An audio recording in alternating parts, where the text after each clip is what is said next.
नमस्कार, स्वागत है आप सभी का। मैं हूं आपके साथ ऋषु त्यागी। वित्त मंत्री निर्मला सीतारमण इस महीने पेश होने जा रहे बजट में टैक्स पेयर्स को कई राहतें दे सकती हैं।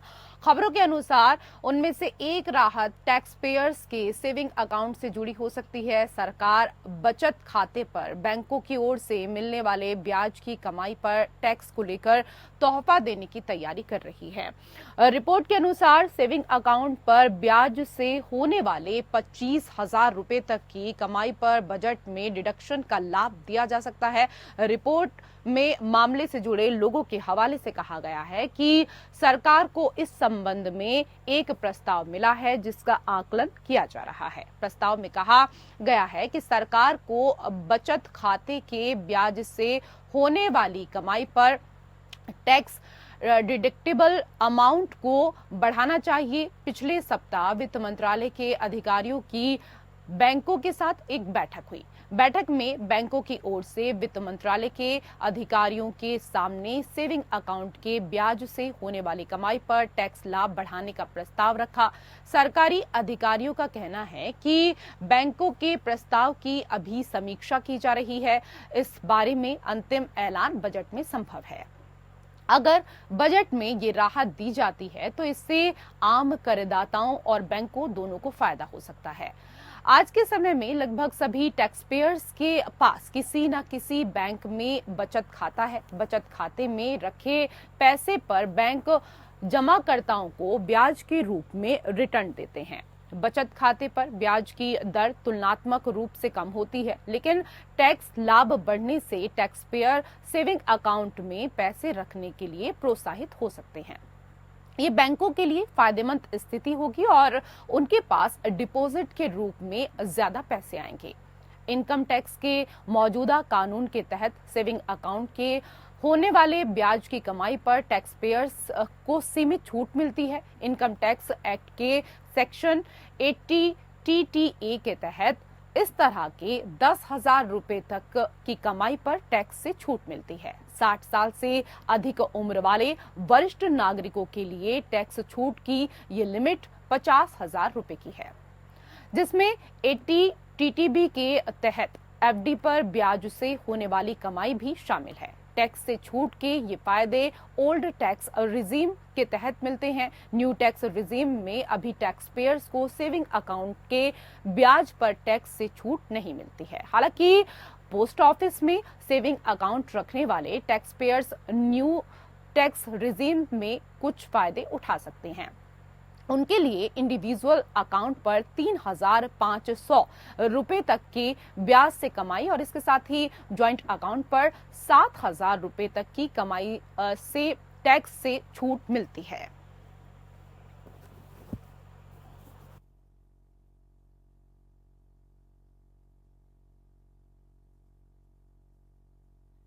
तो बजट में कई बड़े ऐलान हो सकते हैं और ऐसे में बजट से सभी को काफी उम्मीदें हैं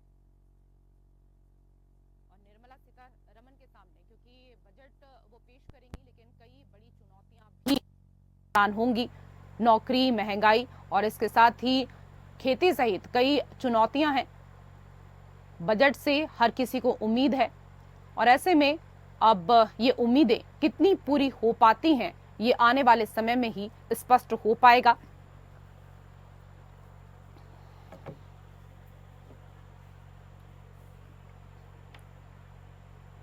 तो 18वीं लोकसभा के गठन के बाद अब सबकी निगाहें मोदी सरकार के तीसरे कार्यकाल के पहले बजट पर टिकी हुई हैं। वित्त मंत्री आमतौर पर सालाना केंद्रीय बजट पेश करती हैं। हालांकि लोकसभा चुनाव के कारण इस साल 2 बार बजट पेश हो रहा है। 1 फरवरी 2024 को एक अंतरिम बजट पेश किया गया था। वित्त वर्ष 2024-25 के लिए केंद्रीय बजट निर्मला सीतारमण 23 या 24 जुलाई को सुबह 11 बजे संसद में पेश कर सकती हैं। साथ ही वित्त मंत्री निर्मला सीतारमण इस बार का बजट पेश करते हुए ही एक अनोखा रिकॉर्ड भी अपने नाम करने जा रही हैं। वो लगातार 7 केंद्रीय बजट पेश करने वाली पहली वित्त मंत्री बन जाएंगी। वो इस मामले में मोरारजी देसाई को पीछे छोड़ देंगी, जिन्होंने लगातार 6 बजट पेश किए थे। तो बजट से जनता को काफी उम्मीदें हैं, लेकिन चुनौतियां भी सरकार के सामने कई हैं। इसी को लेकर करेंगे हम चर्चा। कई विशेष अतिथि पैनल में हमारे साथ जुड़ चुके हैं, उनका परिचय आपके साथ करा देते हैं। हमारे साथ बीजेपी के प्रवक्ता राकेश पोद्दार जी जुड़ चुके हैं, स्वागत आपका राकेश जी। हमारे साथ कांग्रेस के प्रवक्ता राज शर्मा जी जुड़ चुके हैं, स्वागत सर आपका भी। और हमारे साथ अर्थशास्त्री अश्वनी राणा जी भी जुड़ चुके हैं, सर आपका भी बहुत बहुत स्वागत। राज शर्मा जी, क्योंकि देश में नई सरकार का गठन होने के बाद अब बजट पेश होने में केवल कुछ ही दिन शेष बचे हैं और इस महीने आने वाले यूनियन बजट पर अर्थशास्त्रियों, इन्वेस्टर्स, कंपनियों और उद्योगपतियों सहित सभी वर्गों की नजरें टिकी हुई हैं। इस बार के बजट से पहले विपक्ष की क्या कुछ मांगे रहेंगी, कैसा होना चाहिए इस बार का बजट?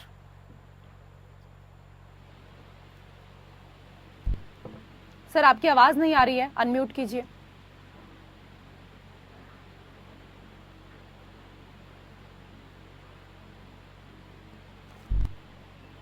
जी जी सर, आपकी आवाज मिल पा रही है। हाँ, मैं ये कह रहा हूँ भारतीय जनता पार्टी की सरकार से आगे मांगे रखना और डिमांड करना मुझे लग रहा है भैंस के आगे बीन बजाने के बराबर है।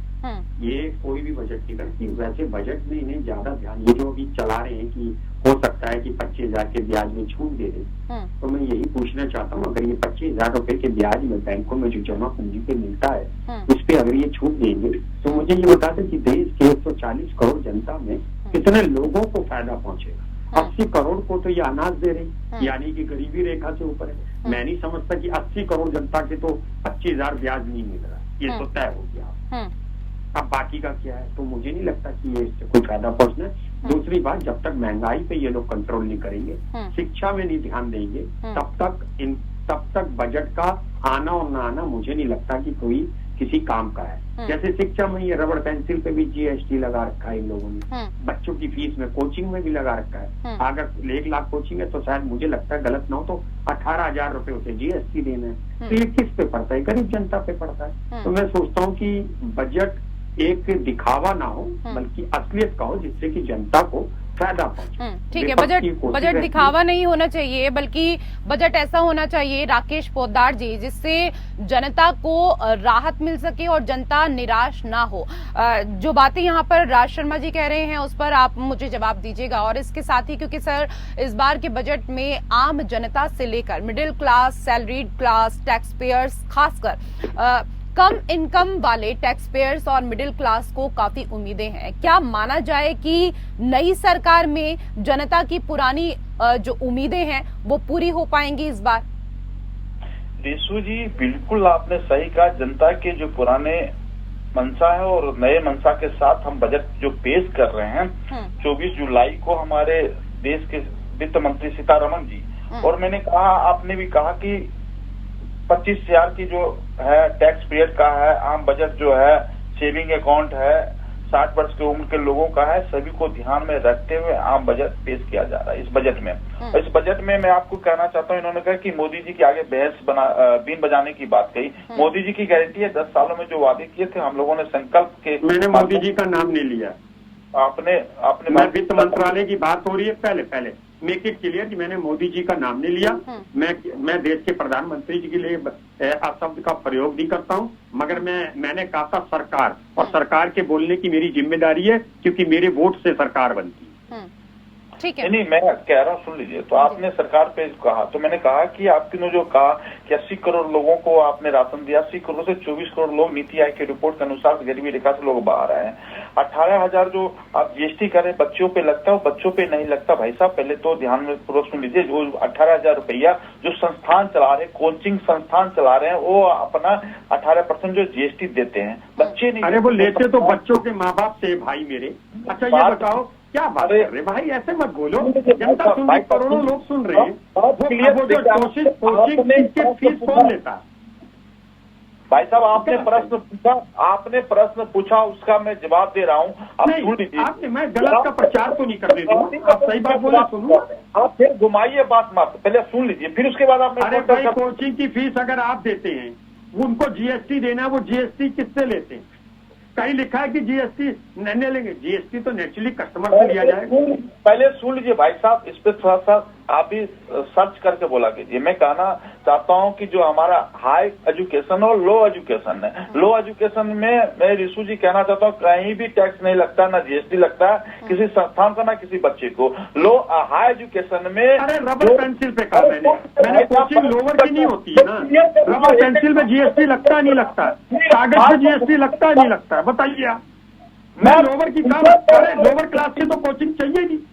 ठीक है राकेश पोद्दार जी, आप एक सेकंड सर, राकेश पोद्दार जी, क्योंकि जो वो आपसे सवाल पूछ रहे हैं सर, पहले तो कम से कम आप उनके जो सवाल हैं उनको ध्यान से सुनिए कि वो बात किस चीज की कर रहे हैं, उसके बाद आप जवाब दीजिए, क्योंकि वो आपसे सवाल कुछ और कर रहे हैं और जवाब आप यहाँ पर कुछ और दे रहे हैं। तो अगली बार जो वो आपसे सवाल करें तो कृपया करके उस सवाल को आप पहले तो ध्यान से सुनिएगा। मैं वापस से आप दोनों के पास आऊंगी, लेकिन अश्विनी राणा जी भी हमारे साथ जुड़े हुए हैं, उनको भी समय देना है। सर वापस आऊंगी। राकेश जी चिल्लाने से कुछ नहीं होगा, आराम से बात करिए।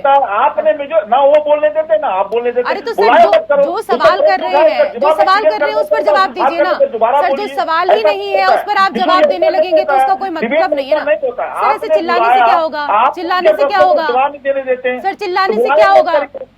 आपको पूरा मौका दिया ना। अभी तो मैं देखिए राणा जी के पास गई नहीं हूँ, आप ही दोनों को मैंने मौका दिया, उसके बाद भी आप इस तरह की बातें करते हैं सर। पूरा देश आपको देख रहा है, समय बर्बाद मत करिए प्लीज, मेरा निवेदन है। राकेश जी समय बर्बाद मत कीजिए, मैं वापस से आपके पास आऊंगी। और भी अतिथि है हमारे पास, और भी अतिथि है सर, उनके पास भी जाना है, मैं वापस से आपके पास आऊंगी। आपने 30 मिनट का टाइम दिया, 30 मिनट का टाइम मैं पूरा करूंगा। मैं एक सवाल का जवाब नहीं दूंगा आपको, पूरा कर लीजिए।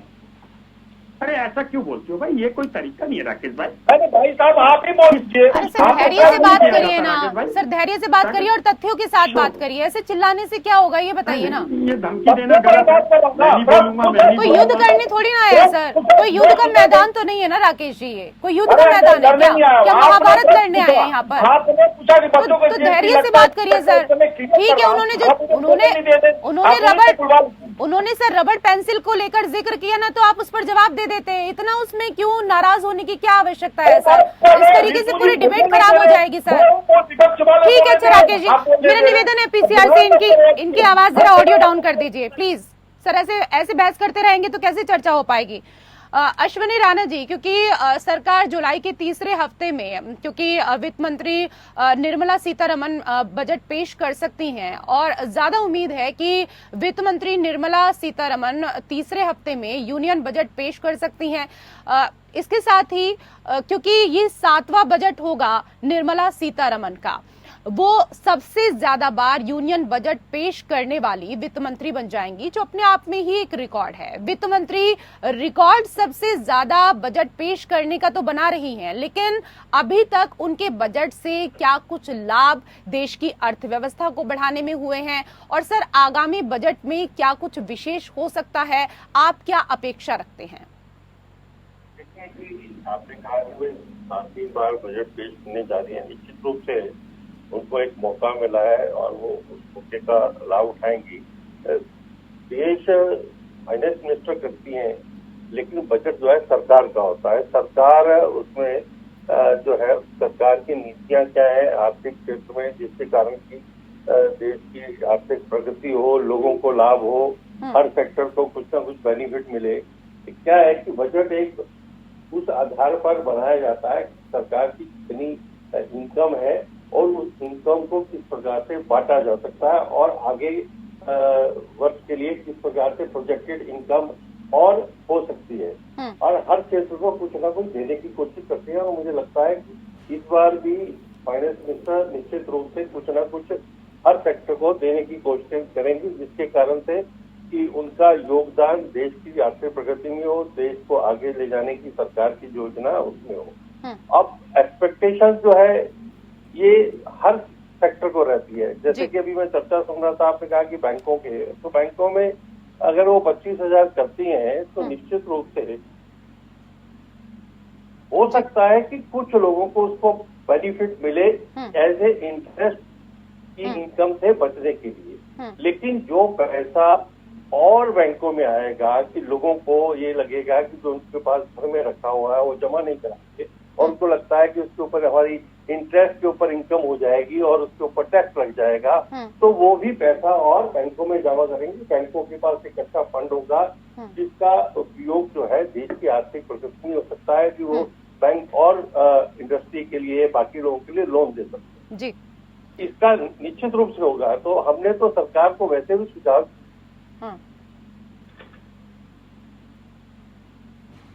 बेनिफिट नहीं है इन्वेस्टमेंट के लिए, तो सरकार इन्वेस्टमेंट को डिस्क्रिएट ना करे, इन्वेस्टमेंट को और मौका देना चाहिए, चाहे वो बैंकों में जमा कराएं, चाहे वो किसी इंश्योरेंस LIC में जमा कराएं, म्यूचुअल फंड में जमा कराएं। तो वो जो इन्वेस्टमेंट है वो बहुत जरूरी है देश के लिए, क्योंकि अगर लोगों का ये जो चलन है हमारे देश का, आज तक हम आगे हैं और पुराने समय में दिक्कत में भी हम बचे रहे, उसका एक ही कारण था कि यहाँ बचत की जो है लोगों की आदत है। बिल्कुल सर, क्योंकि ये तो देखिए अभी सिर्फ क्योंकि चर्चाएं चल रही हैं, लेकिन जब बजट पेश होगा, ऐलान होगा, तभी जो तस्वीर है वो साफ हो पाएगी। लेकर हम बात कर रहे हैं, लोगों को काफी उम्मीदें इस दौरान बजट से है, इसके साथ ही चुनौतियां भी, क्योंकि सरकार के सामने कई हैं और इन सभी को लेकर चर्चा में हमारे साथ कई विशेष अतिथि लगातार जुड़े हुए हैं। अश्विनी राणा जी, क्योंकि सर निर्मला सीतारमन ने अब तक जो बजट पेश किए हैं वो बहुत ही सुधारवादी रहे हैं, लेकिन फिलहाल अब उनसे राहत देने वाले बजट की उम्मीद है। लोकसभा चुनाव के परिणाम का असर क्या बजट पर भी दिखाई देगा? सर आवाज मिल रही है आपको? चलिए, लगता है आवाज नहीं पहुंच पा रही है। राकेश जी, यही सवाल मेरा आपसे भी है। नहीं, आप आगे बढ़ाते जाइए, मैं नहीं उस सवाल का जवाब दूंगा, उनसे परवाह लीजिए। ये कौन सा तरीका हुआ सर? ये कौन सा तरीका हुआ? नहीं, ये कौन सा तरीका हुआ सर? अरे आप पढ़ो ना, क्या लिखा हुआ? नहीं, जवाब नहीं देंगे, ये क्या मतलब हुआ कि जवाब नहीं देंगे? डिंसू जी, जवाब हम नहीं देंगे, आपने बोलने का मौका नहीं दिया तो नहीं दूंगा। तो सर आपको क्या मैंने बोलने का मौका नहीं दिया? लगातार आपसे सवाल पूछ रहे हैं। अगर देखिए, अब वो विपक्ष में है, विपक्ष का काम भी है सर सवाल पूछना। सर विपक्ष का काम भी होता है ना सवाल पूछना। उन्होंने आपसे सवाल पूछा तो आपको जवाब तो देना पड़ेगा ना, चाहे आप यहाँ डिबेट में बैठे, चाहे आप सदन में बैठे, जवाब तो देना पड़ेगा अगर विपक्ष आपसे सवाल पूछता है। इसके लिए इतना नाराज होने की क्या बात है सर? धैर्य के साथ आप जवाब दे दीजिए। सुन लीजिए, अरे आप बोलते मत, ज्यादा बोलिए नहीं, सुन लीजिए। आपने सवाल किया, उसका जवाब देने के लिए राकेश कुमार तैयार, भाजपा तैयार है। उसके प्रवक्ता ने अश्विनी जी ने बोला, उसका सवाल का जवाब देने के लिए राकेश कुमार दीजिए ना। अभी जो मैंने सवाल पूछा आपसे सर, मैंने जो सवाल आपसे पूछा उसका जवाब दे दीजिए। क्यों इतनी बात को बढ़ा रहे हैं? पूरा देश आपको देख रहा है। मैं तो देख रहा है, तो मैं गलत थोड़ी बोल रहा हूँ। 18 तो जवाब दे दीजिए ना सर, बातों को खत्म करिए। क्यों पकड़ के बैठ गए हैं किसी बात को? बात भी है, इन्हें देश से प्यार हो तो ये देश की चिंता कर। ये तो ऐसे ही लड़ते हैं, प्रवक्ता इनके टीवी में लड़ते हैं, नेता इनके सदन में मौसी करते हैं। इन लोगों को क्या है? अरे इनकी तो शर्म लज्जा खत्म हो गई। ये कोई ब्लैकमेल करने का तरीका नहीं है राकेश भाई। आप किसी के शो को बेकार करने की चेष्टा करेंगे, देश की करोड़ों जनता जो इस शो को पसंद करती है, ये भी आपको जनता पसंद नहीं करेगी। चलिए ठीक है, आप ये क्या ब्लैकमेलिंग कर रहे हैं? राकेश जी जवाब दे दीजिए। आप बताइए किस संस्थान पे 18% GST लगा हुआ है? नहीं तो मैं इनके ऊपर केस करूंगा, झूठ बोलने का केस करूंगा आपके चैनल के माध्यम से। मैं सिखाना चाहता हूँ 18% कहाँ GST लगा हुआ है शिक्षा संस्थानों पे। मैंने कहा लो एजुकेशन पे, शिक्षा पे नहीं लगा हुआ। हाई एजुकेशन में जो विश्वविद्यालय, तो मैंने भी कहा अरे लो एजुकेशन में नहीं, रबड़ पेंसिल पे लगा नहीं लगा, मुझे बता दो। अगर मैं गलत हूँ, सवाल था कि रबड़ पेंसिल के ऊपर उन्होंने सवाल उठाया था। अरे रबड़ पेंसिल, मैं कह रहा हूँ इन्होंने कहा कि GST शिक्षा संस्थानों पे मैंने लिखा हुआ। हाँ, शिक्षा संस्थान कौन से होते हैं? स्कूल में नहीं लगता है, गवर्नमेंट स्कूल में नहीं लगता है। शिक्षा संस्थान जो कोचिंग है, कोटा मोटा दिल्ली में जो चल रही है कोचिंग, पहले यार देखो, पहले बात करते हो राकेश भाई।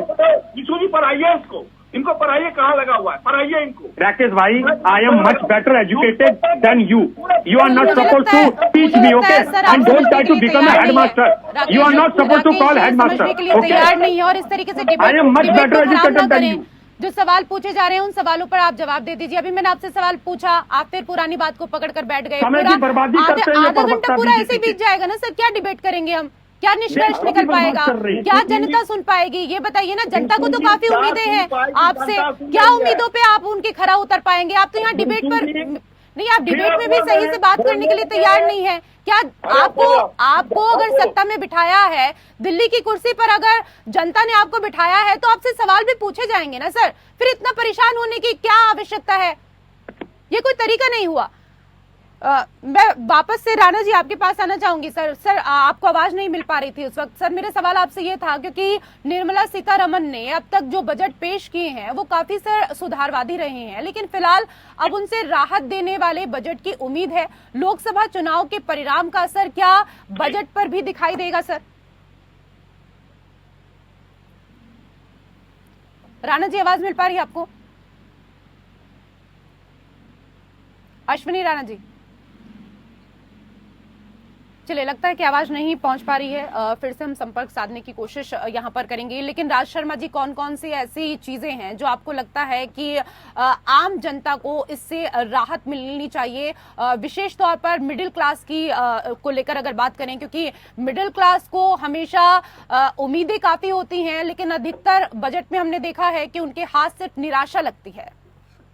देखिए मैं एक बात कहना चाहता हूँ, राकेश भाई शायद मेरी बात को समझ नहीं पाए। देखिए हम तो विपक्ष के हैं, निवेदन ही कर सकते हैं, गुंडागर्दी तो कर नहीं सकते। मेरा कहने का मतलब है जैसे रबड़ पेंसिल है, ये छोटे बच्चे जो कम से कम एटलीस्ट हमारे देश का हर बच्चा, हर घर से गरीब किसान बच्चा 10वीं या 12वीं तक तो पढ़ा सके। और जहां तक कोचिंग का सवाल है तो मैं समझता हूँ कोचिंग 12th के बाद ही शुरू होती है। बड़ी बड़ी कोचिंग जो चल रही है उसमें 18%, अगर मैं गलत ना हूँ और गलत हूँ तो क्षमा का प्रार्थी हूँ, इतना बड़ा कोचिंग चल रही है और कोई भी कोचिंग अपनी कमाई से GST नहीं देगा। दूसरी बात मैं कहना चाहता हूँ, जैसे दवाइयां हैं, दवाइयां सस्ती होनी चाहिए। दवाइयों पे एक और बात सुन लीजिएगा, जो 5 रुपए की गोली है वो 70 रुपए की बिक रही है, जो 370 रुपए का इंजेक्शन होना चाहिए था वो 1800 रुपए का बिक रहा है। और तो इसको कम करें ना, ये सब ये। अच्छा मुझे एक और बता दीजिए, मैं तो एक इल्जाम लगा रहा हूँ, क्योंकि अभी भविष्य के गर्भ में है, मेरा इल्जाम भी भविष्य के गर्भ में ये चाह रहे हैं जो गरीब का पैसा थोड़ा बहुत उसके घर पे है,